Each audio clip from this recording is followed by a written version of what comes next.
هذا القرآن يوحدنا لطريق الخير يوجهنا الله تعالى أنزله ورسول الله معلمنا هذا القرآن يوحدنا لطريق الخير يوجهنا الله تعالى أنزله ورسول الله معلمنا هذا القرآن هو الهادي لأوائلنا وأواخرنا يدعو للعلم. الحمد لله إن الحمد لله نحمده ونستعينه ونستغفره ونعوذ بالله من شرور أنفسنا وسيئات أعمالنا من يهده الله فلا مضل له ومن يضلله فلا هادي له أشهد أن لا إله إلا الله وحده لا شريك له وأشهد أن محمدا عبده ورسوله اللهم صل على محمد وعلى آل محمد كما صليت على إبراهيم وعلى آل إبراهيم إنك حميد مجيد اللهم بارك على محمد وعلى آل محمد كما باركت على إبراهيم وعلى آل إبراهيم إنك حميد مجيد وبعد فقد قال الله تعالى في قرآنه الكريم أعوذ بالله من الشيطان الرجيم بسم الله الرحمن الرحيم يا أيها الناس اتقوا ربكم الذي خلقكم من نفس واحدة وخلق منها زوجها وبث منهما رجالا كثيرا ونساء واتقوا الله الذي تساءلون به والأرحام إن الله كان عليكم رقيبا وقال أيضا يا أيها الذين آمنوا اتقوا الله حق تقاته ولا تموتن إلا وأنتم مسلمون وقال أيضا يا أيها الذين آمنوا اتقوا الله وقولوا قولا سديدا يصلح لكم أعمالكم ويغفر لكم ذنوبكم ومن يطع الله ورسوله فقد فاز فوزا عظيما وقال نبينا صلى الله عليه وسلم إن أصدق الحديث كتاب الله وخير الهدي هدي محمد صلى الله عليه وسلم وشر الأمور محدثاتها وكل محدثة بدعة وكل بدعة ضلالة وكل ضلالة في النار. வார்த்தைகளில் மிகச் சிறந்த வார்த்தை அல்லாஹ்வுடைய வார்த்தைகள் என்றும் வழிகாட்டுதல்களில் மிகச் சிறந்த வழிகாட்டல் நபிகள் நாயகம் ஸல்லல்லாஹு அலைஹி வஸல்லம் அவர்கள் காட்டி தந்திருக்கக்கூடிய வழிகாட்டுதல்கள் என்றும் இஸ்லாமிய மார்க்கத்திலே எவைகளெல்லாம் மார்க்கம் என்ற பெயரில் புதிதாக உட்புகுத்தப்பட்டிருக்கின்றதோ அப்படிப்பட்ட அனைத்து விடயங்களும் பிதாச்சுக்கள், அந்த பிதாச்சுக்கள் எல்லாம் வழிகேடுகள், அந்த வழிகேடுகள் நரகிற்கே கொண்டு போய் சேர்க்கும் என்ற நபிகளாருடைய இந்த ஹதீஸை இந்த நேரத்திலே ஞாபகப்படுத்தியவனாக குதுபா பிரசங்கத்தை ஆரம்பம் செய்கின்றேன். மதிப்புக்குரிய பெரியோர்களே, சகோதரர்களே, நானும் நீங்களும் அல்லாஹ்வுடையவும் அவருடைய தூதர் நபிகள் நாயகம் ஸல்லல்லாஹு அலைஹி வஸல்லம் அவர்களுடையவும் மிக முக்கியமான ஒரு கட்டளையை உரிய முறையிலே நிறைவேற்றி செல்ல வேண்டும் என்ற நோக்கத்துக்காகவே இந்த இடத்தில் அல்லாஹ்வுடைய மாளிகையில் ஒன்று குழுமி இருக்கிறோம். வல்ல ரஹ்மான் நம் அனைவருடைய எண்ணத்துக்கேற்ற கூலியை தந்தருள்வானாக என்ற பிரார்த்தனையோடு தலைப்புக்கு வருகிறேன். அன்புக்குரிய சகோதரர்களே, இன்றைய குத்துபா பிரசங்கத்தில் சமுதாயத்தில் கவனிக்கப்பட வேண்டியவர்கள் என்ற தலைப்பில் ஒரு சில முக்கியமான சாரார்களை இனங்காட்டலாம்னு ஆசைப்படுகிறேன். அன்புக்குரியவர்களே, இந்த தலைப்பை பொறுத்தமட்டில் இன்று நானும் நீங்களும் வாழுகின்ற நம்முடைய சமுதாயத்திலே எத்தனையோ பிரிவினர்கள், எத்தனையோ வர்க்கத்தினர்கள் வாழ்ந்து வருகிறார்கள். இன்னும் ஒரு முறை நாங்கள் மீட்டு சொல்வதாக இருந்தால், நம்முடைய சமுதாயத்திலே ஏழைகள், பணக்காரர்கள், படித்தவர்கள், படிக்காதவர்கள், அதே போன்று நோயாளிகள், விதவைகள், அனாதைகள், தலாக் சொல்லப்பட்ட பெண்கள், திருமண வாழ்க்கை சரியான முறையில் அமையாமல் திடீரென்று இடையிலே பிரிந்த ஆண்களும் பெண்களும், அதே போன்று தாயும் தந்தையும் பிள்ளைகளை விட்டுவிட்டு அனாதரவாக்கிவிட்டு அவர்கள் இந்த ஊரை விட்டு சென்றிருக்கிறார்கள். இப்படி எத்தனையோ கூட்டம் நமக்கு மத்தியிலே வாழ்ந்து கொண்டிருக்கிறார்கள். எனவே சகோதரர்களே, அத்துணை சகோதரர்களை பற்றியும் அத்துணை கூட்டத்தை பற்றியும் பேசுவதற்கு ஜும்ஆவுடைய நேரம் இடம் கொடுக்காததனால் இந்த நாங்கள் சமுதாயத்தில் மிகவும் கவனிக்க வேண்டிய சாரார்களில் முக்கியமான சாரர்களாகிய அனாதைகள் மற்றும் விதவைகள், நோயாளிகள் சம்பந்தமாக சில முக்கியமான விடயங்களை நாங்கள் இந்த குத்துபாவினூடாக நாங்கள் பார்ப்போம். அன்புக்குரிய சகோதரர்களே, அனாதைகளை பொறுத்தவரைக்கும் இன்று நம்முடைய சமூகத்தில் யாரெல்லாம் பொறுப்புதாரிகளாக இருக்கிறார்களோ, யாரெல்லாம் தனவந்தர்களாக இருக்கிறார்களோ, யாரெல்லாம் சமுதாயத்தை வழிநடத்திக் கொண்டிருக்கிறார்களோ, அவர்கள் அனைவர் மீதும் அனாதைகளுடைய விடயம் சம்பந்தமாக பார்ப்பது, அதனுடைய விடயத்தில் கவனம் செலுத்துவது முக்கியமான கடமையாக இருக்கிறது. அன்புக்குரிய சகோதரர்களே, ஏனினை இந்த இடத்தில் பேச வேண்டும் என்றால், எத்தனையோ ஊர்களில் அதிகமான அனாதை பிள்ளைகள் வாழ்ந்து வருகின்றார்கள், எத்தனையோ ஊர்களில் அதிகமான விதவைகள் வாழ்ந்து வருகின்றார்கள். அவர்கள் எதிர்நோக்கக்கூடிய பிரச்சனைகள் என்ன, அவர்களுடைய பொருளாதார நிலைமைகள் எவ்வாறு போகிறது, அந்த அனாதை சிறுவர்களுடைய சிறுமிகளுடைய அந்த கல்வியுடைய தரம் எவ்வாறு இருக்கிறது, ஒழுக்கவியல் பண்பாடுகள் எல்லாம் எவ்வாறு இருக்கிறது என்பதை பார்ப்பது நம்ம ஒவ்வொருவருடைய கடமையாக இருக்கிறது.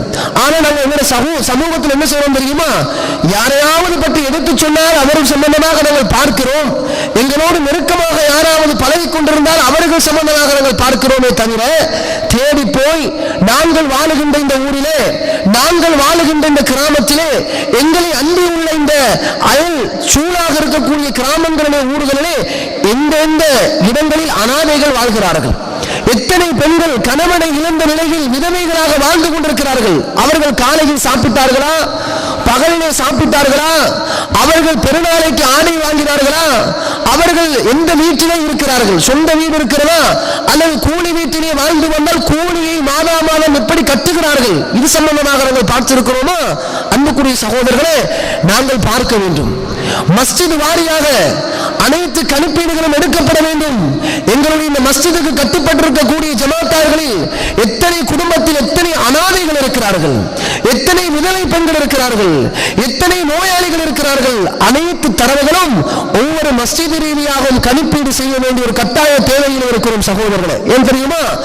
வறுமை தாண்டவமாடி அனாதைகளுக்கு சாப்பிடுவதற்கு சாப்பாடு இல்லாமல், விதவைகளுக்கு சாப்பிடுவதற்கு சாப்பாடு இல்லாமல், அணிவதற்கு ஆடை இல்லாமல், மார்க்கத்தை மறந்து, குர்ஆனை மறந்து, ஹதீஸை மறந்து, பாவங்களை துச்சமாக மதித்து இஸ்லாம் எவைகளை எல்லாம் பெரும் பாவங்களாக வைத்திருக்கிறோம், அத்துணை பெரும் பாவங்களின் மீது இந்த விதவைகள் கை வைக்கிற அளவுக்கு, அனாதைகள் பாவங்களுக்கு உட்படுத்தப்பட்ட அளவுக்கு இன்றைக்கு சமுதாயத்திலே அனாதைகளும் விதவைகளும் மாறிக்கொண்டிருக்கிறார்கள். என்ன காரணம் தெரியுமா? வறுமை.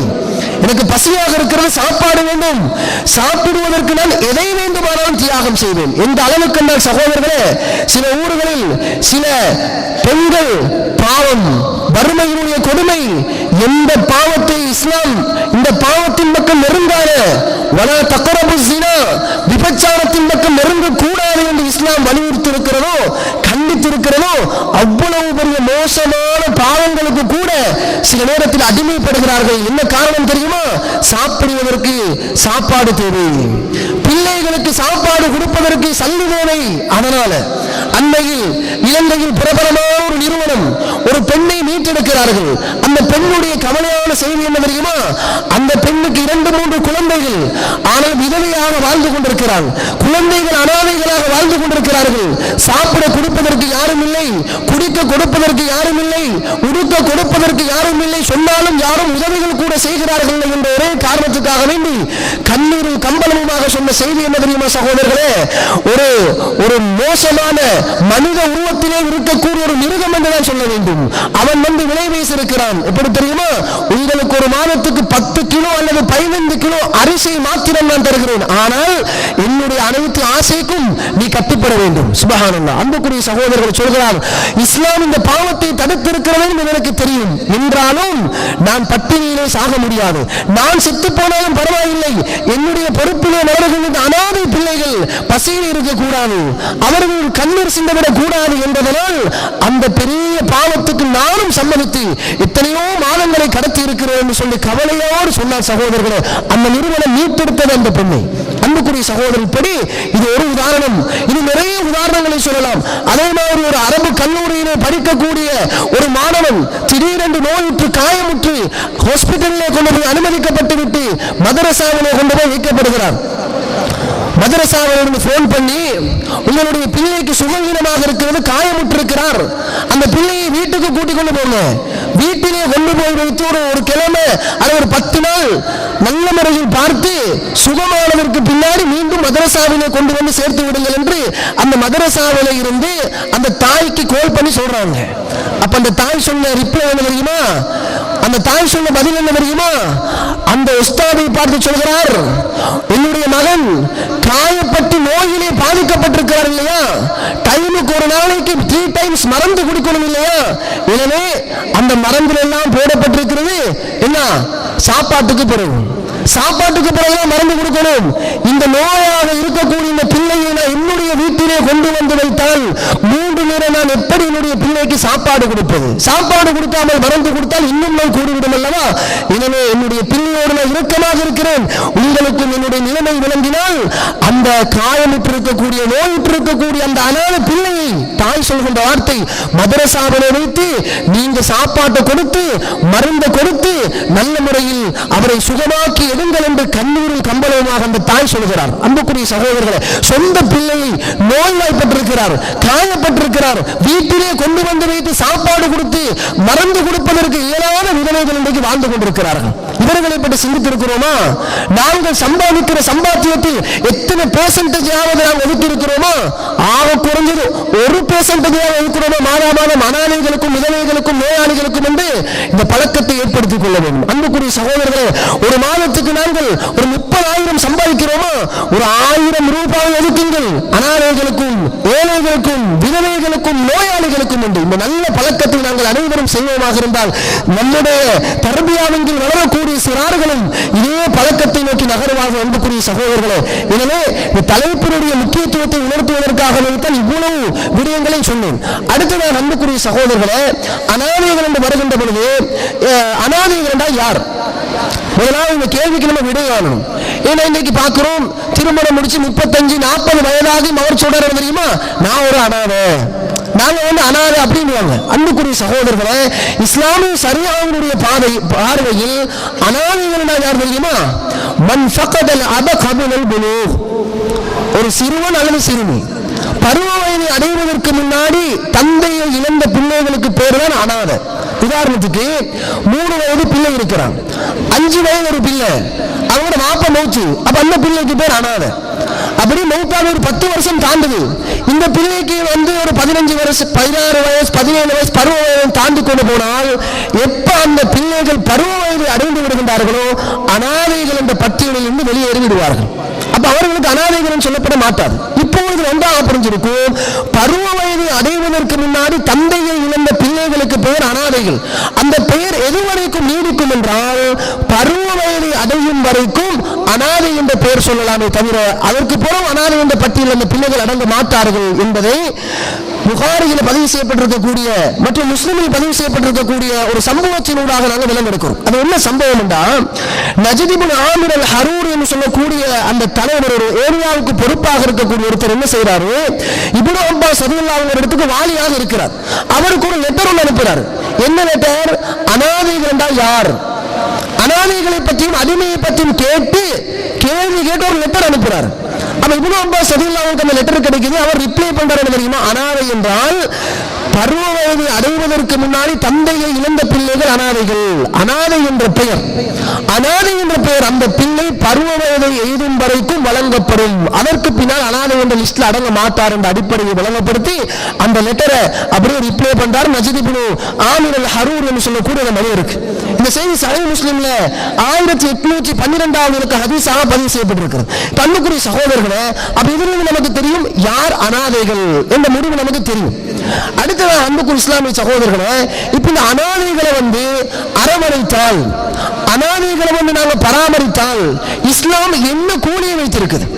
இஸ்லாம் நமக்கு என்ன தரப்போகுது என்றால், நபிகள் நாயகம் ஸல்லல்லாஹு அலைஹி வஸல்லம் சொன்னார்கள், புகாரியில 5304வது ஹதீஸாக பதிவு செய்யப்பட்டிருக்கக்கூடிய செய்தி, அன வகாஃபிருல் யதீமி ஃபில் ஜன்னதி ஹக்கதா, நானும் ஒரு அனாதையை பொறுப்பேற்பவனும் சுவர்க்கத்திலே இவ்வாறு இருப்போம் என்று ஆட்காட்டி விரலையும் நடுவிரலையும் ஒன்றாக இழுத்து காட்டி சொன்னார்கள். வகரன பைன இஸ்புஐஹி அஸ்ஸபாபதி வல் முஸ்தா, ஆட்காட்டி விரலையும் நடுவிரலையும் ஒன்றாக இழுத்து காட்டி சொன்னார்கள், நானும் ஒரு அனாதையை பொறுப்பேற்பவனும் சுவர்க்க சுவர்க்கத்திலே இவ்வாறு இருப்போம் என்றார்கள், மிக நெருக்கமாக இருப்போம் என்றார்கள். அன்பார்ந்த சகோதரர்களே, கொஞ்சம் யோசித்து பாருங்க.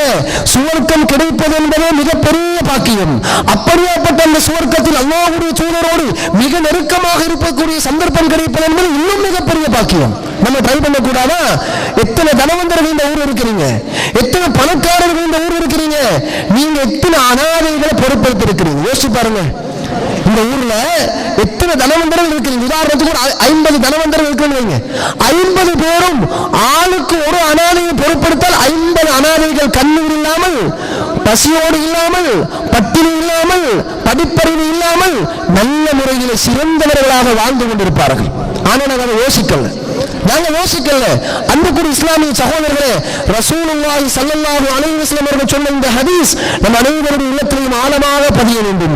ஒரு அனாதையை பொறுப்படுத்தால் ரசூலுல்லாஹ் ஒரு சுவர்க்கத்தில் நெருக்கமாக இருக்கக்கூடிய பாக்கியம் கிடைக்கும் என்று சொல்லி இருக்கிறாங்களே, இந்த பாக்கியம் எனக்கும் கிடைக்க வேண்டும், இந்த பாக்கியம் எனக்கும் கிடைக்க வேண்டும் என்று எல்லோரும் ட்ரை பண்ணணும். அல்லாஹ்விடம் துஆ கேளுங்க. யா அல்லாஹ், நான் இப்படி சாதாரணமாக சம்பாதித்துக் கொண்டிருக்கிறேன், உன்னுடைய நாட்டத்தின் பிரகாரம் இதே சம்பாதிப்பு பல மடங்காக எனக்கு மாறினால், என்னுடைய வியாபாரத்திலே பரக்கத் ஏற்பட்டால், நான் ஒரு அனாதை அல்லது 2 அனாதைகள், ஒரு விதவை, இப்படியாக நான் கவனிப்பேன் அல்லாஹ்விடத்தில் துஆ கேளுங்கள். அந்த பாக்கியத்தை தருமாறு அல்லாஹ்விடத்தில் துஆ கேளுங்கள். அன்புக்குரிய சகோதரர்களே, இப்ப அடுத்த கேள்வி என்ன தெரியுமா? அனாதைகளை பொறுப்பெடுக்கிறத எப்படி? கஃபாலத்துல் யதீம், ஒரு அனாதையை பொறுப்பெடுக்கிறது எப்படி செய்யலாம் என்றா 2 முறையில செய்யலாம். சஹாபாக்களுடைய ரசூலுல்லாஹ்வுடைய காலத்திலிருந்து பரம்பரையாக வந்த ஒரு முறையும் இருக்குது. இன்றைக்கு சாதாரணமாக அன்னை காலமாக துவங்கப்பட்டு செய்து வருகின்ற ஒரு முறையும் இருக்கிறது. அந்த 2 முறையும் என்ன? ஒரு முதலாவது முறை, எங்க யார் ஒரு அனாதை பிள்ளை இருக்குதோ அந்த அனாதை பிள்ளையை தேடி போய் அவங்களுடைய உறவினர்கள்ட்ட அனுமதியை கேட்டுட்டு அந்த பிள்ளையை நாங்களே எங்க வீட்டுக்கு கூட்டிட்டு வந்து எங்களோட சொந்த பிள்ளைகள் மாதிரி அந்த பிள்ளைகளை நம்ம வளர்க்கிறோம். தர்பியா கொடுத்து, ஒழுக்கங்களை சொல்லிக் கொடுத்து, டைமுக்கு தொலை வைத்து, சாப்பாடு கொடுத்து, படிக்க வச்சு, ஓட வச்சு, எங்களோட பிள்ளைக்கு நாங்கள் என்ன சலுகைகளை கொடுக்கிறோமோ, எந்த அடிப்படையில் நம்முடைய பிள்ளைகளை நல்ல முறையில் முன்னேற்றி வளர்த்தெடுப்பதற்கு முயற்சிக்கிறோமோ அத்துணை விஷயங்களையும் நாங்கள் கூட்டிக் கொண்டு வந்த அந்த அனாதை பிள்ளைக்கு நம்ம செய்யணும். ஒரு மாதத்துக்கு எங்களோட ஒரு பிள்ளைக்கு ஒரு 10,000 செலவு போகுதுன்னா அதே பிள்ளைக்கும் அந்த அனாதை பிள்ளைக்கும் ஒரு 10,000 செலவழிக்கிற மாதிரி எந்த வித்தியாசமும் இல்லாமல் நல்ல முறையில் பார்ப்பது, வளர்ப்பது. இது முதலாவது முறை கஃபாலத்துல் யதீம். ரசூலுல்லாஹ்வுடைய சுவர்க்கத்திலே நெருக்கமாக இருக்கக்கூடிய பாக்கியத்தை அல்லாஹ் தஆலா தருவான். இந்த முறை சஹாபாக்களுடைய காலத்தில் இருந்துச்சு. இதுக்கு என்ன ஆதாரம் என்றா, புகாரியில 1466வது ஹதீஸாகவும் சஹீஹ் முஸ்லிம்ல 1000 இலக்க ஹதீஸாகவும் பதிவு செய்யப்பட்டிருக்கக்கூடிய செய்தி, அப்துல்லாஹ் இப்னு மஸ்ஊத் ரலியல்லாஹு அன்ஹு அவர்களுடைய மனைவி ஸைனப் ரலியல்லாஹு அன்ஹா என்ன செய்றாங்கடா, ஒரு நாள் அப்துல்லாஹ் இப்னு மஸ்ஊத் ரலியல்லாஹு அன்ஹு சொல்றாங்க, அன்பு கணவரே, அல்லாஹ்வுடைய தூதர் எங்களை பார்த்து ஒரு பயான் செய்தார்கள். அந்த பயானிலே சொன்னார்கள் தெரியுமா, பெண்களே நீங்கள் சதக்கா கொடுங்கள் என்று சொன்னார்கள். எனவே என்னிடம் சதக்கா கொடுப்பதற்கு வசதி இருக்கிறது. மனைவி கணவனிடம் போய் சொல்கின்ற வார்த்தையை பாருங்கள். இந்த ஹதீஸ்ல எத்தனையோ படிப்பினைகள் இருக்குது. என்ன தெரியுமா, மனைவியுடைய சொத்துல கணவனுக்கு எந்த உரிமையும் இல்லை என்பதிலிருந்து விளங்குது. மனைவி விரும்பினாலே தவிர கணவனுக்கு மனைவியுடைய சொத்துல கையடிக்க ரைட்டே இல்லை. இன்னைக்கு பார்க்கிறோம், திருமணம் முடிச்சிட்டுனா மேலாளர் மேல மனைவிக்கு என்ன சொத்து இருக்குன்னு பாக்குறது கணவன் பேர்ல எழுது. பிரச்சனை ஆடி நிற்கிறது, உன் அவ்வளவு சொத்து நீண்ட பேர்ல எழுது. உன் உமா கிட்ட போய் சொல்லு, பாப்பா கிட்ட போய் சொல்லு என்று மருமகன்மார் எழுதி மகளோட சொத்தை தந்த பேருக்கு மாற்றி மீது பலவந்தமாக அந்த செய்தி நடைபெற்றுக் கொண்டிருக்கிறது. அதுவும் தடுக்கப்பட வேண்டிய விஷயம் ஹதீஸ் வந்ததனால ஞாபகப்படுத்துது. அதை பாருங்க, அப்துல்லாஹ் இப்னு மஸ்ஊத் சொந்த மனைவி ஸைனப் ரலியல்லாஹு அன்ஹா அவங்க போய் கணவன்கிட்ட சொல்றாங்க, கணவரே ரசூலுல்லாஹ் பெண்களை பார்த்து சதக்கா கொடுக்க சொன்னாங்க, எனக்கு சதக்கா கொடுக்க வசதி இருக்குது, ஆனால் நான் பார்க்கிறேன் சமூகத்தில் யாருக்கு இந்த சதக்காவை கொடுக்கிறேன், ஏண்ட பார்வையில் நீங்க தான் மிச்சம் மிகப்பெரிய கஷ்டவாளியாக இருக்கிறீங்க. நீங்க எந்த பார்வையில கஷ்டமாயி என்னுடைய சதக்காவை நான் உங்களுக்கு தர முடியுமா என்று ரசூலுல்லாஹ் கிட்ட கொஞ்சம் போய் கேட்டுட்டு வாங்க. மனைவியோட சதக்காவை ஹஸ்பண்ட் கொடுக்கணுமா? அப்ப அப்துல்லாஹ் இப்னு மஸ்ஊத் ரலியல்லாஹு அன்ஹு சொல்றாங்க, இல்ல ஸைனப், வேணும்னா நீங்களே போய் கேளுங்க, எனக்கு போய் கேட்கல ரசூலுல்லாஹ் கிட்ட, நீங்க போய் கேட்டு வாங்கன்றாங்க. அப்ப ஸைனப் ரலியல்லாஹு அன்ஹா ரசூலுல்லாஹ்வுடைய இந்த ஃபத்வாவை கேட்பதற்காக ரசூலுல்லாஹ்வுடைய வீட்டை தேடி போறாங்க. போனா அந்த வீட்டு வாசல்ல இன்னொரு மதீனத்தை சேர்ந்த ஒரு பெண்மணி நிக்கிறான். அப்ப ரெண்டு பேரும் கவனிச்சு கொள்றாங்க, ரெண்டு பேரும் மந்த விடயமாக சொல்றாங்க. அப்ப ஸைனப் ரலியல்லாஹு அவங்க எந்த விடயத்தை கேட்கறதுக்கு ரசூலுல்லாஹ் கிட்ட போனாங்களோ அதே விடயத்தை கேட்கறதுக்கு தான் அடுத்த பெண்மணியே வந்திருக்கிறான். ரெண்டு பேரும் ஒரே விஷயத்தை கேட்க தான் வந்திருக்கிறாங்க. இப்ப யாரு போய் ரசூலுல்லாஹ் கிட்ட அமைதியாக ரெண்டு பேரும் இருக்கிறாங்க, ரசூலுல்லாஹ் வீட்டுக்குள்ள இருக்கிறாங்க. அப்ப பிலால் ரலியல்லாஹு அவங்க வந்து ரசூலுல்லாஹை சந்திக்கிறதுக்கு வராங்க. அப்ப பிலால் ரலியல்லாஹு அவங்கள்ட்ட வந்து ஸைனப் நாயகி சொல்றாங்க, நாங்க ரெண்டு பேரும் இது சம்பந்தமாக கேட்க வந்திருக்கிறோம், எங்களோட சதக்காவை கணவன்மாரும் கொடுக்கணுமா ரசூலுல்லாஹ் கேட்டு வாங்கன்றாங்க. இது முதலாவது கேள்வி. இரண்டாவது, எங்களை கவனிப்பிங்க இருக்கக்கூடிய அனாதைகளுக்கு கொடுக்கணுமா? தொப்பிக்கு தேவையான துண்டு அதுதான். அப்ப ரெண்டு பேரும் என்ன கேட்டு அனுப்புறாங்க, எங்கட சதக்கானை என்னுடைய கணவருக்கு கொடுக்கணுமா, எங்கட பொறுப்புக்கு கீழே இருக்கக்கூடிய அனாதைகளுக்கு கொடுக்க முடியுமா என்று கேட்டுடுவாங்கன்றாங்க. அப்ப பிலால் ரலியல்லாஹு அன்ஹு போய் கேட்கிறாங்க, ரசூலுல்லாஹ் கேட்கிறாங்க. அப்ப ஏற்கனவே சொல்லி அனுப்புறாங்க, ஸைனப் நாயகி யாருன்னு சொல்லிடுவாங்க, யாரு கேட்ட கேள்வின்னு சொல்லிடாதீங்க, பேரை சொல்லாதீங்கன்னு சொல்லி அனுப்புறாங்க. பிலால் ரலியல்லாஹு அன்ஹு போய் சப்ஜெக்ட் ரசூலுல்லாஹ் கேட்டவன் ரசூலுல்லாஹ் கேட்கிறாங்க, யாரு கேட்டது? இல்ல ஸைனப் கேட்டாங்க. அப்ப எந்த ஸைனப் கேட்டாங்க திருப்பி கேட்கிறாங்க, அப்துல்லாஹ் இப்னு மஸ்ஊதுடைய மனைவி ஸைனப் கேட்டாருன்றாங்க. அப்ப ரசூலுல்லாஹ் சொல்லி அனுப்புறாங்க, சொல்லுங்கள் தாராளமாக கொடுக்கலாம், 2 கூலிகள் உண்டு அப்படி என்று நபிகள் நாயகம் ஸல்லல்லாஹு அலைஹி வஸல்லம் அவர்கள் பிலால் ரலியல்லாஹு அவர்களிடத்தில் சொல்லி அனுப்புகிறார்கள். அந்த செய்தியை பிலால் ரலியல்லாஹு அவங்க வந்து ஸைனப் ரலியல்லாஹு அவர்களிடத்தில் அந்த பெண்மணியத்திலும் வெற்றி வைக்கிறார்கள். இந்த ஹதீஸ் புகாரி மற்றும் முஸ்லிம் போன்ற கிரந்தங்களில் பதிவு செய்யப்பட்டிருக்கிறது. அன்புக்குரிய சகோதரர்களே, இந்த ஹதீஸில் நமக்கு தலைப்புக்கு தேவையான ஆதாரம் என்ன தெரியுமா? நம்முடைய பொறுப்புக்கு கீழே இருக்கக்கூடிய அனாதைகளுக்கு கொடுக்க முடியுமா என்று ஸைனப் நாயகி கேட்கிறாங்கன்னா அவங்களோட பொறுப்பில் அனாதைகள் இருந்துச்சு, அந்த பெண்ணுடைய பொறுப்பில் அனாதைகள் இருந்துச்சு. அதனால கேட்டாங்க, பொறுப்பில் அனாதைகள் இல்லைன்னா ஏன் கேட்கணும் அந்த கேள்வியே? எனவே இன்னும் சில வரலாறுகளை பார்க்கிற நேரத்தில் அனாதைகளை சஹாபாக்கள் ஆதரித்திருக்கின்றார்கள், பராமரித்திருக்கின்றார்கள், பொறுப்பேற்றிருக்கிறார்கள் என்று அதிகமான சம்பவங்களில் பார்க்கலாம். எனவே சகோதரர்களே, அப்ப அனாதைகள் அரவணைப்பதனுடைய முதலாவது முறை அந்த அனாதை பிள்ளை எங்கட வீட்டுக்கு கூட்டிக்கிட்டு வந்து நல்ல முறையில் கவனிப்பது. இரண்டாவது முறை என்ன தெரியுமா? இன்றைக்கு இலங்கையில் அதிகமான நிறுவனங்கள், அதிகமான ஜம்மியாக்களினால் முன்னெடுக்கப்படக்கூடிய ஒரு பணி என்ன தெரியுமா? ஒரு அனாதை பிள்ளை வீட்டில தான் இருப்பாரு, ஒன்றோ அந்த அனாதை பிள்ளை தன்னுடைய தாயுடன் இருப்பார், அல்லது தாயும் இல்லாவிட்டால் உறவினர்களுடைய வீட்டிலே வாழ்ந்து வருவார். அப்ப அந்த பிள்ளைக்கு கணக்கு போட்டு பார்க்கிறது, ஒரு மாதத்துக்கு அந்த பிள்ளைக்கு தேவையான சாப்பாட்டு செலவு எவ்வளவு போகுது, 3 டைம்ஸ் சாப்பாடு ஒரு நாளைக்கு, ஒரு மாதத்துக்கு எவ்வளவு போகுது, கொஸ்ட் ஆகுது, உடுப்புக்கு எவ்வளவு தேவைப்படுது, எஜுகேஷனுக்கு எவ்வளவு தேவைப்படுது, அந்த பிள்ளைக்கு திடீரென நோய் ஏற்பட்டால் மருந்தெடுத்து கொடுப்பதற்கு எவ்வளவு தேவைப்படுது என்பதையும் சேர்த்து கணக்கிட்டு ஒரு அன்னளவான கணக்காக ஒரு தொகையை மாதம் 8000 ரூபாய் அல்லது 10,000 ரூபாயை அந்த பிள்ளையுடைய செலவுக்கு முழுமையாக அந்த உறவினர்களிடத்திலே கொண்டு போய் ஒப்படைக்கிறார்கள். இதுவும் ஒரு அனாதையை பொறுப்பேற்றல் என்ற ஹதீஸுக்கு கீழே அடங்கும் சகோதரர்கள். எனவே இந்த 2 முறை பிரகாரமும் இப்படி அனாதைகளை பொறுப்பேற்றல் முறை நடைபெற்றுக் கொண்டிருக்கிறது. எனவே இந்த காலியிலே வாழ்ந்து கொண்டிருக்கக்கூடிய சகோதரர்கள், தனவந்தர்கள், நீங்கள் உங்களுடைய மனதிலே ஒரு நியத்தை நீங்க என்ன தெரியுமா? இன்ஷா அல்லாஹ் இந்த ஹுத்பாவுக்கு பிறகு இந்த மஸ்ஜித் ரீதியாக நம்முடைய இந்த ஊரிலே எத்தனை அனாதைகள் இருக்கிறார்கள் என்பதை நிர்வாகத்துடைய அனுமதியோடு நிர்வாகமும் சேர்ந்து ஒரு கணிப்பீடு எடுக்க வேண்டும். எத்தனை விதவைகள் இருக்கிறார்கள், ஒரு கணிப்பீடு தேவை. எத்தனை மறுமைப்பட்ட நோயாளிகள் இருக்கிறார்கள், ஒரு கணிப்பீடு தேவை. சேர்த்து ஒரு குழுவாக அமைத்து 50 அனாதைகள் இருக்கிறார்களா, எத்தனை தனவந்தர்கள், யார் யார் பொறுப்பேற்க தயார்? உங்களுடைய வீட்டிலே கொண்டு வந்த அனாதையை வளர்ப்பதற்கு உங்களுக்கு சங்கடமாக இருந்தால் சில நேரம் சில சகோதரர்கள் சிந்திக்கலாம், நான் இந்த பிள்ளையை வீட்டிலே கொண்டு போய் வளர்த்தால் என் மூலமாக ஏதாவது தவறு நடந்து விடுமோ, அனாதைகளுடன் நளினமாக பேச வேண்டும் என்று இஸ்லாம் சொல்கிறது.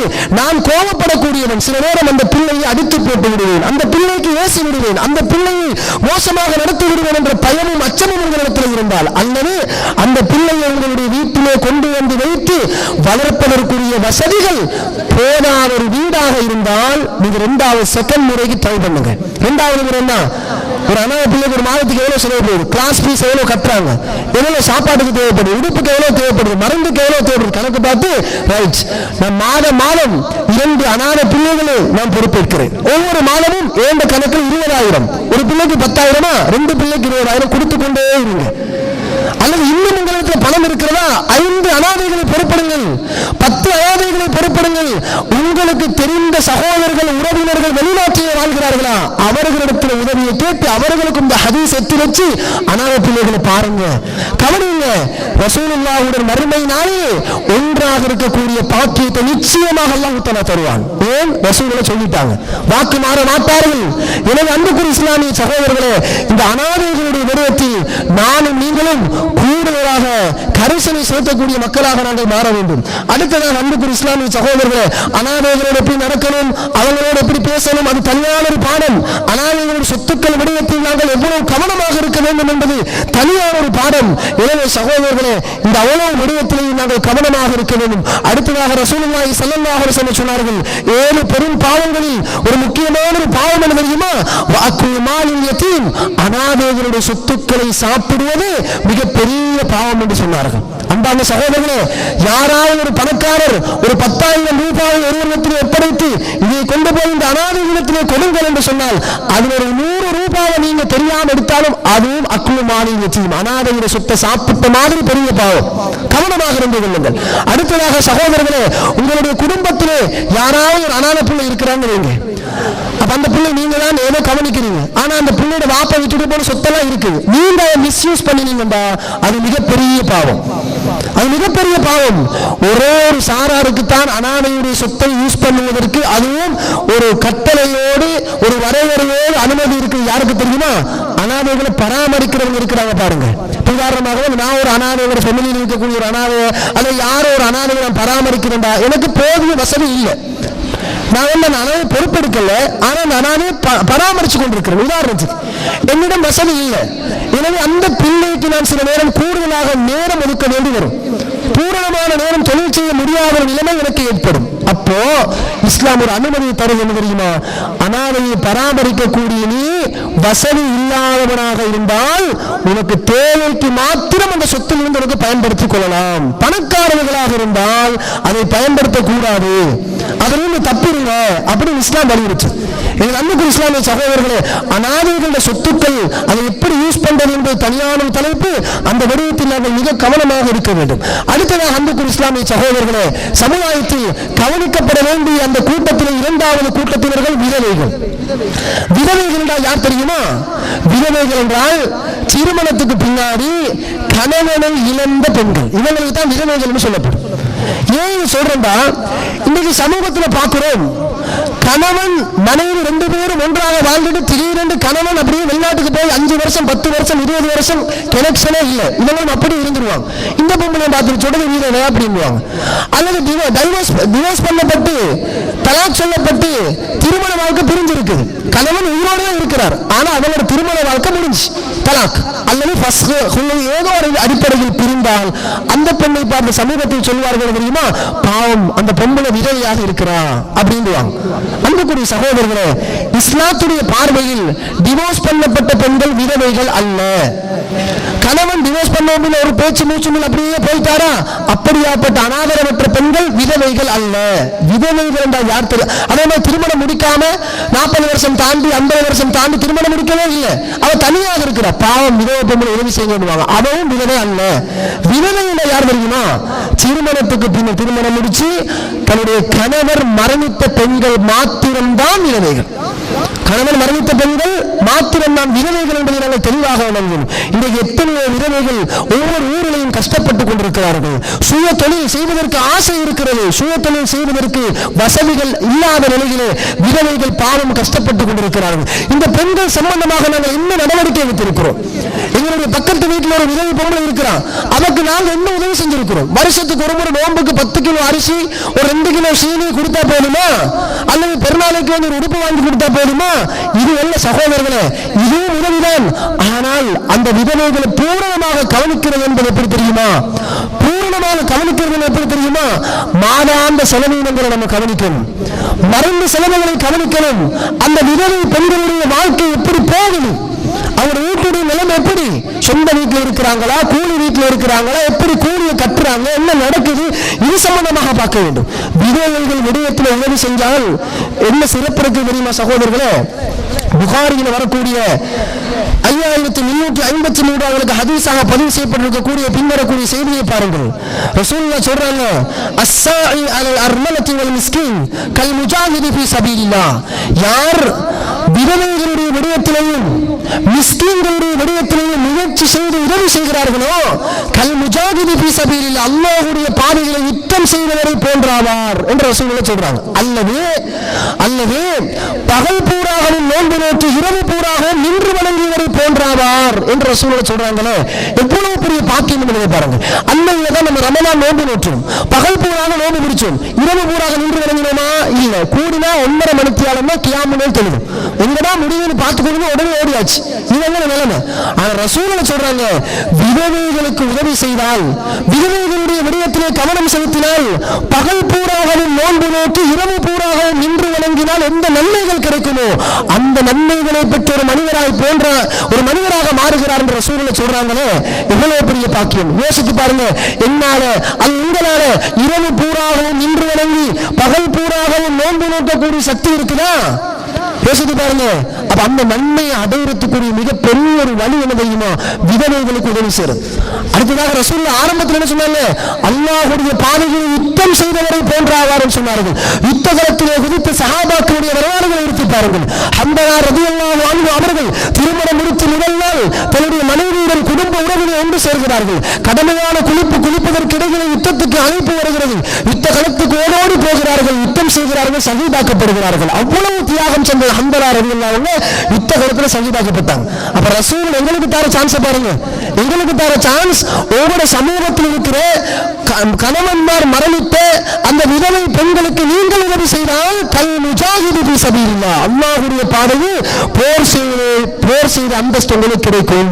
போர் செய்தவரை போன்றவராக நீங்க இருக்கிறீங்க ரசூலுல்லாஹ் சொல்றாங்கடா. அன்புக்குரிய சகோதரர்களே, எவ்வளவு பெரிய பாக்கியங்களை கைக்குள்ள வைத்துக் கொண்டு அதை கணக்கெடுக்காமல் இருக்கிறோம். விதவைகளுடைய விஷயம், அனாதைகளுடைய விடயங்கள். எனவே அன்புக்குரிய இஸ்லாமிய சகோதரர்களே, சமுதாயத்திலே கண்டிப்பாக கவனிக்கப்பட வேண்டிய அதாவது கூட்டத்தில் வந்து அனாதைகள் விதவைகள் இருக்கிறார்கள் என்பதை நாங்கள் புரிந்து இவர்களுக்கு எந்த அடிப்படையில் உதவி செய்யலாம், என்னால் எவ்வளவு உங்களுக்கு உதவி செய்யணும் என்பதை நீங்க பிளான் பண்ணுங்க, நீங்க ஐடியா பண்ணுங்க, நீங்க ஆலோசனை செய்யுங்க. ஆலோசனை செய்து விதவைகள் அனாதைகளை தேடி பிடிச்சு உதவி செய்து ஒவ்வொரு ஊராக விதவைகளுடைய கண்ணீர்கள் துடைக்கப்பட வேண்டும், அனாதை பிள்ளைகளுடைய கண்ணீர்கள் துடைக்கப்பட வேண்டும் என்ற ஒரு அடிப்படையை மையமாக வைத்து தனவந்தர்கள் முன்வந்து ஒரு செட்டப் ஒன்றை மேற்கொண்டு அழகிய முறையில் இவர்களுக்கு உதவிகளை செய்வதற்கு முன்வாருங்கள்.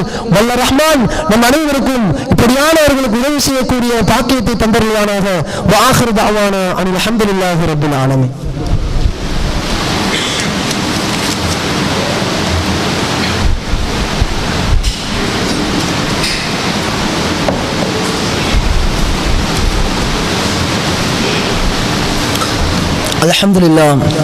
الحمد لله رب العالمين والعاقبة للمتقين والصلاة والسلام على محمد وعلى آله وصحبه أجمعين أما بعد.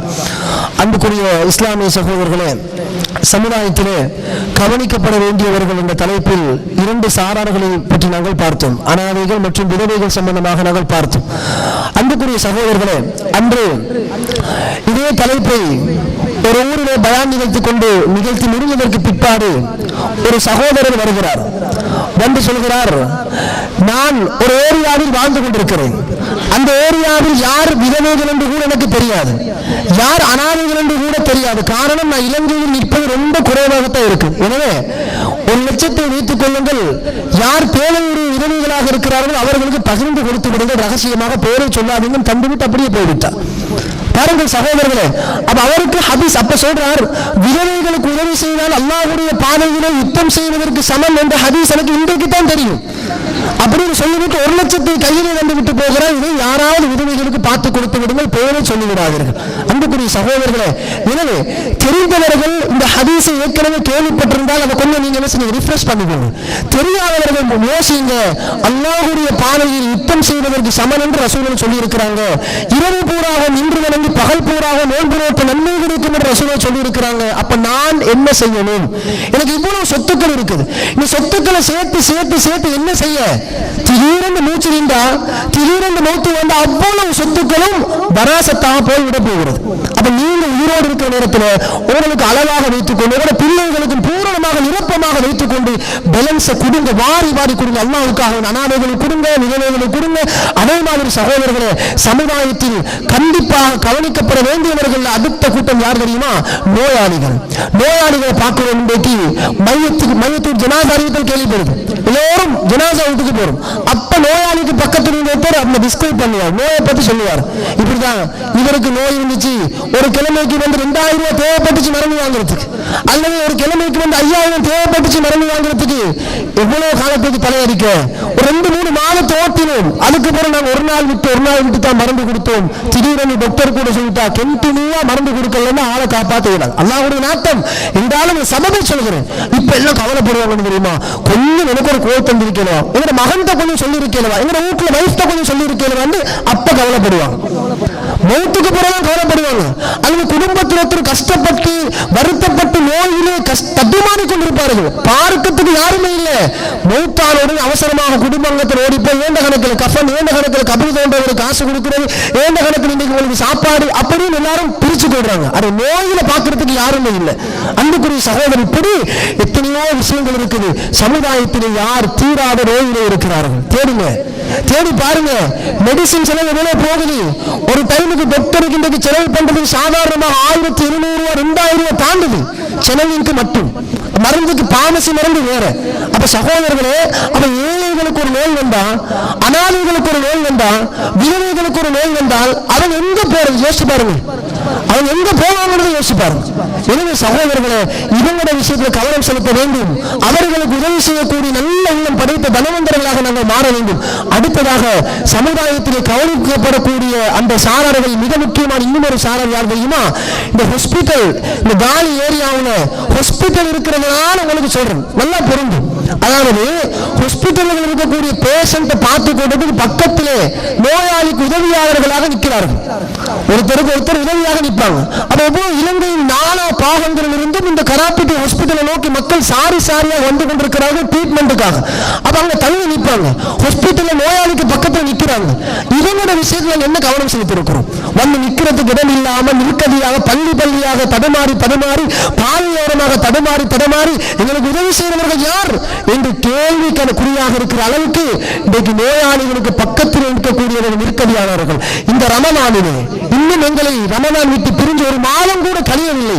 இந்த ரமலானிலே நோயாளிகளுக்கு பக்கத்திலே நிற்கக்கூடிய சகோதரர்கள் வெறுமனே பிஸ்கட்டை மாத்திரம் சாப்பிட்டு விட்டு நோம்பு முடிச்சிருக்கிறார்கள். இந்த கராப்பிட்டி ஹாஸ்பிட்டல்ல எவ்வளவு பெரிய ஒரு அவமானம் என்று பாருங்க. எல்லோருக்கும் நாங்க எவ்வளவு மெஜாரிட்டியாக முஸ்லீம்கள் இருக்கிறோம். இந்த இடத்துல நாங்க போனீங்கன்னா எத்தனை பள்ளி இருக்குது யோசிச்சு பாருங்க. இந்த ஜங்ஷன் ஸ்டார்ட் பண்ணினா எண்ணி பாருங்க, கராப்பிட்டி போகாம எத்தனை பள்ளியை தாண்டி போறோம். அப்ப இவ்வளவு அமைப்புகள் பள்ளி நாயர்கள் இருக்கிறோம். பக்கத்தில் இருக்கிற ஆஸ்பத்திரியில சகர் சாப்பாடு இல்லாமல் பிஸ்கட்டை சாப்பிட்டு தண்ணீரை குடிச்சு நோம்பு முடிக்கிறாங்க. இஃப்தாருக்கு பேரிச்சம்பளத்தை மட்டும் சாப்பிட்டு தண்ணீரை குடிச்சு நோம்பு முடிக்கிறாங்க. ஒரு கஞ்சி கொடுக்கிறதுக்கு யாரும் இல்லை, சகருக்கு சாப்பாடு கொடுக்கிறதுக்கு யாரும் இல்லை. அன்புக்குரிய சகோதரர்களே, யாரையும் குறை சொல்றதுக்கு சொல்லவில்லை. ஒரு சில சகோதரர்கள் உண்மையிலே உதவி செய்வார்கள். ஆனால் அப்படி அல்ல, ஒரு குழுவாக இயங்க வேண்டும். எங்களுடைய பள்ளி வாரியாக ரமலானிலே இன்ஷா அல்லாஹ் அந்த ஹாஸ்பிட்டல்ல பக்கத்திலே நிற்கக்கூடியவர்களுக்கு நாங்கள் இத்தனை பேருக்கு சஹர் சாப்பாடு, இத்தனை பேருக்கு நாங்கள் இஃப்தார், இப்படி மக்கள் சேர்ந்தால் தான் செய்யலாம். இது சொல்லத்தோட சில நாட்கள் இப்படி நினைக்கக்கூடாது. உண்மைப்பா இந்த பள்ளி நிர்வாகத்தில் ஒன்றும் செய்யறது இல்லையா அப்படி கொஞ்சம் சொல்ல நீங்க எல்லாரும் வாங்க, எல்லாரும் ஒன்று சேர்ந்து இதுக்கு என்ன செய்யறது. இப்ப இந்த ரமலான முடிஞ்சாச்சு, அடுத்த ரமலான் நேரத்துக்கு இருக்குது. யாரு மௌத்து யாரு ஹயாத்துன்னு சொல்ல முடியாது. என்றாலும் ஒரு குழு அமைங்க. அங்க இருக்கக்கூடிய நோயாளிக்கு பக்கத்திலே அவர்களுக்காக பணிவிடை செய்யக்கூடிய சகோதரர்களுக்கு சஹருடைய ஏற்பாடு நாங்கள் எவ்வாறு செய்யலாம், இஃப்தாருடைய ஏற்பாடு எவ்வாறு செய்யலாம் இதை பாருங்க. இதே காலங்களில் வரக்கூடிய சில கஷ்டமானவர்கள் காலையிலே பேஷண்ட்டை பார்ப்பாங்க, எனிடைம் பார்க்க முடியாது. பிரைவேட் எனிடைம் போய் பார்க்கலாம். அப்ப கவர்மெண்ட் ஹாஸ்பிட்டல் காலையில போய் பார்ப்பாங்க, திரும்ப மாலையிலையும் போய் பார்த்துட்டு தான் போகணும். தூரமான பிரதேசம். காலையிலிருந்து மாலை வரைக்கும் அந்த ஹாஸ்பிட்டல் படியில அந்த தாப்பை ஓரங்களிலே எங்களுடைய முஸ்லிம் சகோதரர்கள் தாய்மார்கள் இளம் பெண்கள் எல்லாரும் பாவம் சகோதரர்களே தண்ணி போத்தலோட கையில வச்சுக்கிட்டு அந்த தாப்பை ஓரங்கள் அப்படியே உட்கார்ந்து கொண்டிருப்பார்கள். கேட்க பார்க்க யாருமே இல்லை. நாங்கள் எத்தனை விருத்தம் போயிட்டு வர்றோம். அப்ப இது இதுக்கு தனியாளர் அல்ல, ஒரு சமூகமாக சேர்ந்து ஒரு மஸ்ஜிதாக சேர்ந்து இவர்களும் நம்முடைய ஊருக்கு விருந்தாளிகள், இவர்களும் சமூகத்தில் கவனிக்கப்பட வேண்டியவர்கள் என்ற அடிப்படையை உள்ளத்திலே வைத்து அவர்களுடைய நாங்கள் கவனம் செலுத்த வேண்டும். கடைசியாக நிறைய சாராவில் இருக்கிறாங்க. கடைசியாக இன்னும் ஒன்றை ஞாபகப்படுத்தி முடித்துக் கொள்கிறேன். அடுத்த கூட்டம் யார் தெரியுமா சகோதரர்களே? இஸ்லாமிய அடிப்படையை நாங்கள் படிக்கின்ற பொழுது ஒரு ஜனாசா இடம்பெற்றால், ஒரு வீட்டில் ஜனாசா நடந்தா கட்டம் கொடுக்க கூடாது. ஜனாசா நடந்த அன்றைய தினத்தில் எல்லாரும் பங்குடுவாங்க. இந்த கற்கண்டு அதான் இதான் சும்மா சடங்காக பங்குடுவாங்க, அது கூடாது. இரவுல நைட்டுக்கு எத்தனையோ ஆயிரம் செலவாத்து திக்கிற சொல்லி கஞ்சி காய்ச்சி கொடுப்பாங்க, அது கூடாது. 3 அங்கத்தல் கொடுக்கிறது கூடாது, 7 கூடாது, 40 அங்கத்தல் கூடாதுன்னு அடிச்சு சொல்றோம், பேசுறோம், எல்லாமே செய்யறோம். அப்ப நபி வழி என்ன? ஜாஃபரின் தாமா ரசூலுல்லாஹ்வுடைய காலத்துல ஜாஃபருடைய இப்னு அபீ தாலிப் வீட்டுல ஜனாசா நடக்குது. ரசூலுல்லாஹ் சொல்றாங்க, இன்னைக்கு ஜாஃபருடைய குடும்பத்தாருக்கு நீங்க சாப்பாடு சமைச்சு கொடுங்க அடுத்தாக பார்த்தா சொன்னாங்க. எனவே சகோதரர்களே, இந்த சுண்ணாவை நடைமுறைப்படுத்துவோம். இது எப்படி இன்னைக்கு மாறிட்டு போக வேண்டாம். பள்ளிக்கு யார் ஒருத்தர், அவருடைய வாப்பால ஒரு குடும்பத்தில் யார் ஒருத்தர் மௌத்த நிலையில் உதாரணத்துக்கு இப்ப ஜனாசா அடக்கியாச்சு, பகல் சாப்பாடு வேணும் வருது. இப்ப அவரோடு நிறைய ஆச்சாரமா தனவந்தர்கள் பழகுவாங்க. இப்ப ஒவ்வொருத்தர் நினைச்சு கூட தெரியுமா, என்ன வீடு அவரோடு இவர் க்ளோஸ் தானே, அவர் சுவரா பகலை கொடுத்திருப்பார். அவர் நினைக்கிறது என்ன வீடு இவரோட பிசினஸ்ல அவரோட க்ளோஸ், அவர் சுவரா கொடுத்திருப்பார். இப்படி ஒவ்வொருத்தரும் மாறி மாறி நினைக்கிறது. பகல் 2 மணி 3 மணி 4 மணி ஆவது மையத்தூட்டு சாப்பாடே இல்லை. இன்னொரு யோசிப்பாங்க, என்னடாவது மையத்தூட்டு யாருக்கும் சாப்பாடு இல்லை. அந்துக்கு தான் கேள்விப்படுது, ஆனால் யாரும் பகலுக்கு சாப்பாடு கொடுக்கல. அன்புக்குரிய சகோதரர், அப்படி அல்ல. ஒரு இடத்துல ஜனாசா இருந்தால் பக்கத்தில் இருக்கக்கூடியவர்கள், பணம் படைத்தவர்கள், தனவந்தர்கள், குரவினர்கள் போங்க, போய் அந்த வீட்டில் யார் பொறுப்புதாரியாக இருக்கிற சொல்லுங்க. இன்னைக்கு பகலுக்கு யாராவது சாப்பாடு கோடு தந்திருக்கிறாங்களா? இல்லையா? ரைட், ஏண்ட கணக்கில் இன்னைக்கு 5 சாதம் சாப்பாடு வர்றோம். இன்னொருத்தர் போங்க, நீங்களும் போய் கேளுங்கள், இல்ல 10 சாதம் தேவைப்படுது, 5 சாதம் ஒருத்தர் பாரம் எடுத்துறாரு, ரைட், அடுத்த 5 சாதம் நான் பாரம். இப்படி போட்டி போட்டு கேட்கணும்.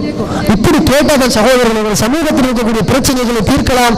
கவனிக்கப்படாதவர்கள் என்ற பட்டியலை எடுத்து வீசிவிட்டு சமூகத்தில் அல்ஹம்துலில்லாஹ் எதுவாக இருந்தாலும் எங்களுடைய ஊரை பொறுத்தவரைக்கும் நாங்கள் கவனிக்க தயார், விதவைகளுக்கு உதவி செய்ய தயார், அனாதைகளை கவனிக்க தயார், அதே மாதிரி நோயாளிகளை கவனிக்க தயார், நோயாளிகளுக்கு பக்கத்தில் நிற்கக்கூடிய விருந்தாளிகளை கவனிக்க தயார், அதே போல ஜனாசா வீடுகளை கவனிக்க தயார் என்று எல்லாத்திலையும் பாசிட்டிவாக எல்லாத்திலையும் நாங்கள் சரியான முறை இருப்பதற்கு நாங்கள் ஒன்றாக சேர்ந்து முயற்சிப்போம். எனவே வல்லவன் ரஹ்மான் நம் அனைவருக்கும் இப்படியான சமூக நற்பணிகளை தொடர்ந்து செய்யக்கூடிய பாக்கியத்தை தந்தருவானாக. வ ஆகிரு தஅவானா அனில் ஹம்துலில்லாஹி ரப்பில் ஆலமீன்.